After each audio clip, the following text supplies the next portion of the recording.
कभी अगर बनना है तो बाज बनना मेरे दोस्त, लेकिन कभी तोता मत बन जाना। तोता बोलता तो बहुत है, लेकिन ज्यादा ऊंचाई तक उड़ नहीं सकता है। बाज बोलता कम है, लेकिन सबसे ऊंचाई पर उड़ता है। बाकी पक्षियों का राजा होता है बाज।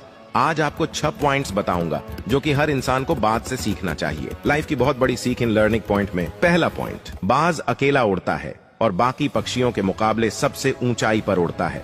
बाज कभी भी चिड़िया या छोटे पक्षियों के साथ नहीं उड़ेगा। बाज को आपने देखा होगा, बाज के साथ उड़ेगा या अकेला उड़ेगा।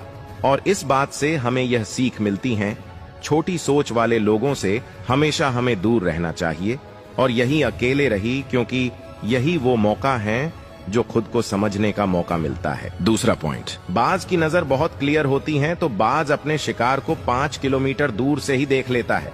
बाज एक बार अपना लक्ष्य को देख लेता है तो लक्ष्य को हासिल करने के लिए रास्ते में कितनी भी मुश्किलें आए, वो लक्ष्य को पूरा करके ही दम लेता है। इससे हमें सीख मिलती है कि लक्ष्य पर गहरी नजर रखो, फिर चाहे कितनी भी मुसीबतें आए उसे पूरा करके दम लीजिए। तीसरा पॉइंट, बाज कभी भी मरा हुआ जानवर नहीं खाता और वो हमेशा जिंदा शिकार करता है। और इससे हमें यह सीख मिलती है कि हमारा बिता हुआ कल मर चुका है, तो अपने मरे हुए और सड़े हुए विचारों पर अपना ध्यान न दीजिए, बल्कि आने वाली फ्रेश नई जिंदगी पर ध्यान केंद्रित कीजिए। और जो बीत गया उसे भूल जाइए। अपने बीते हुए कल को भूल जाओ। तुम्हारे बीते हुए कल की जगह है, तुम्हारे बीते हुए कल में उसे वर्तमान से मत जोड़िए, क्योंकि एक बार अगर आपका बिता हुआ कल वर्तमान में आ गया तो आपको वर्तमान में जीने नहीं देगा।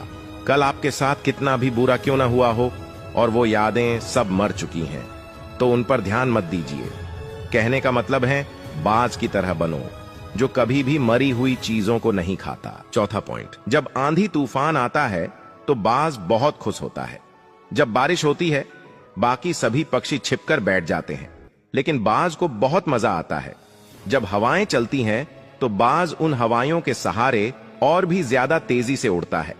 बाज उड़ते उड़ते इतना ऊपर उड़ जाता है कि बादलों से ऊपर चला जाता है। तो इस बात यह सीख मिलती है, मुसीबत में भी मजा ढूंढो। कहने का मतलब साफ है, आप भी बाज की तरह अपने अवसर को पहचानिए। जिस दिन आपने अपने अवसरों को पहचान लिया, उस दिन आप मुश्किलों के सबसे ऊपर होंगे और आपकी मुश्किलें नीचे होंगी। पांचवा पॉइंट, बाज अपने घोंसले से सॉफ्ट घास को निकाल देता है। पता है क्यों? क्योंकि जो बच्चा होता है ताकि कंफर्टेबल ना रह सके, क्योंकि बाज का बच्चा अगर कंफर्टेबल हो गया तो वही रहना पसंद करेगा। पर बाज ऐसा होने नहीं देता, क्योंकि बाज एक पक्षी है। उसे पता है कंफर्ट जोन में कोई विकास नहीं होता है।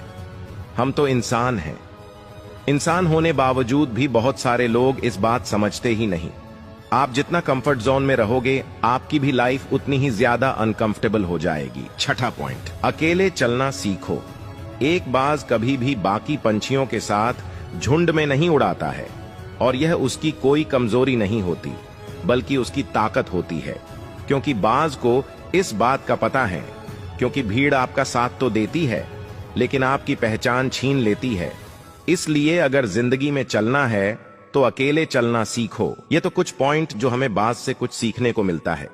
अगर आपको वीडियो अच्छी लगी तो वीडियो को लाइक करके, साथ में पेज को फॉलो करके, और अगर आप यह वीडियो YouTube पर देख रहे हो तो YouTube चैनल को सब्सक्राइब जरूर करें। तब तक के लिए जय हिंद, जय भारत।